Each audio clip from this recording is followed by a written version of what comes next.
Chers amis, bonjour à tous, j'espère que tout le monde va bien. Cette semaine, nous commençons la paracha de Ki Tisa. Nous sommes un jour de 17 Tammuz. Moshe Rabbeinu vient de passer 40 jours sur le mont Sinaï. Il reçoit les tables de la loi, les 2 tables sur lesquelles sont gravés les 10 commandements. Il descend du mont Sinaï pour se diriger vers le campement des enfants d'Israël. Et il s'aperçoit que une partie du peuple est en train de faire une fête, est en train de festoyer. En quel honneur? En l'honneur d'une nouvelle divinité, un nouveau Dieu que Israël s'est érigé, un veau, fait d'or, et qui plus est d'or qui a été jusqu'à arracher des mains, des oreilles de leurs épouses. Et voyant cela, Moshe Rabbeinu prend l'initiative de briser, de jeter à terre les tables de la loi. Et c'est ce qu'il fait lorsqu'il s'approche du peuple, il les brise devant eux. Et leur parle et leur montre bien que ce qu'ils viennent de faire est une très grave erreur. Pour revenir à ces tables de la loi, mes chers amis, comme vous le savez, dans le temple, dans le Beth Amikdash, il y avait ce qu'on appelle le Aron HaKodesh, l'arche sainte dans laquelle étaient rangées les premières tables de la loi et les deuxièmes tables de la loi, comme nos maîtres nous l'enseignent. Mais une question se pose alors. Pourquoi avoir conservé les premières tables de la loi, c'est-à-dire les brisures, les morceaux, les éclats de pierre des premières tables de la loi? On aurait pu se contenter uniquement des deuxièmes qui sont entières, qui sont bien dans leur intégralité, gravées, etc. Mais non, la Torah nous dit que l'on avait conservé également les deuxièmes tables de la loi, les morceaux. Et on les a mis, au même titre que celles qui sont entières, dans l'arche sainte. Et ceci est étonnant, mes chers amis. Et nous allons aujourd'hui apprendre un très grand principe dans la vie. De la même manière que Moshe Rabbeinu a insisté pour garder, pour mettre dans l'arche les brisures, les morceaux des premières tables de la loi, comme si elles étaient aussi importantes que les deuxièmes, nous aussi, mes chers amis, nous devons savoir garder nos brisures. Alors on va expliquer tout de suite. Ces morceaux, mes chers amis, de pierre représentent un échec, représentent un obstacle qui n'a pas été franchi, représentent une frustration, représentent une déception. Et tout cela s'exprime dans ces morceaux, dans ces brisures. Eh bien, la vie, mes chers amis, c'est aussi cela. Dans l'Arche Sainte, il faut savoir mettre aussi bien les bonnes choses que les mauvaises choses. Même les brisures, même les morceaux, on les garde. Pourquoi, mes chers amis? Pourquoi garder quelque chose qui est synonyme d'échec, qui est symbole de déception?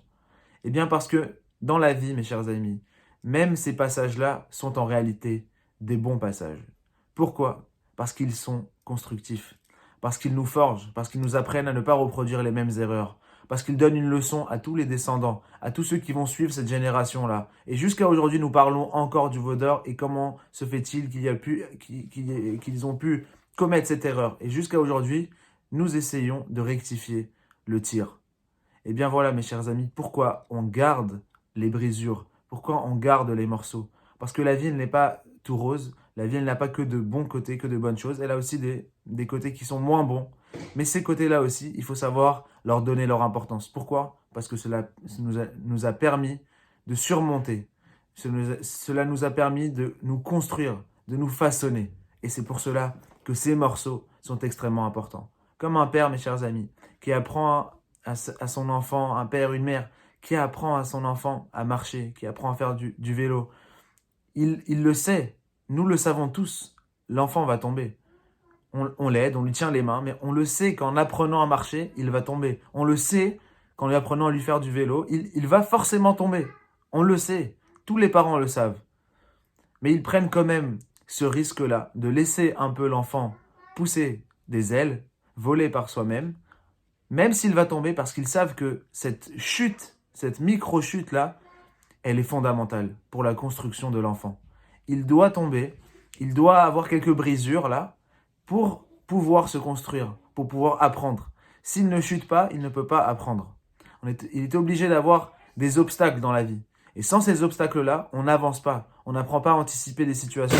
On n'apprend pas à évoluer. Sans cela, nous stagnons. Et nous sommes toute notre vie au même stade, au même niveau.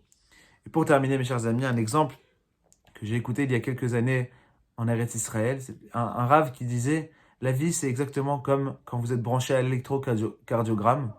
Quand vous êtes branché à l'électrocardiogramme, tant que vous êtes en vie, c'est une ligne qui monte et qui redescend, qui monte et qui redescend, qui est faite d'ascension et qui est faite d'échecs et qui est faite de brisures. Ça, c'est la vie. Mais après la pente, on remonte. Et ensuite, on redescend et ensuite, on remonte et ainsi de suite. Tant que ça bouge, c'est que nous sommes encore en vie, avec nos échecs, avec nos réussites. Si, nous, si, qu'à Dieu ne plaise, la personne n'est plus de ce monde, eh bien, ce n'est plus qu'une ligne droite. La vie est plate, il n'y a plus d'évolution, on est tout le temps en train de stagner au même niveau. Alors sachons, mes chers amis, apprécier.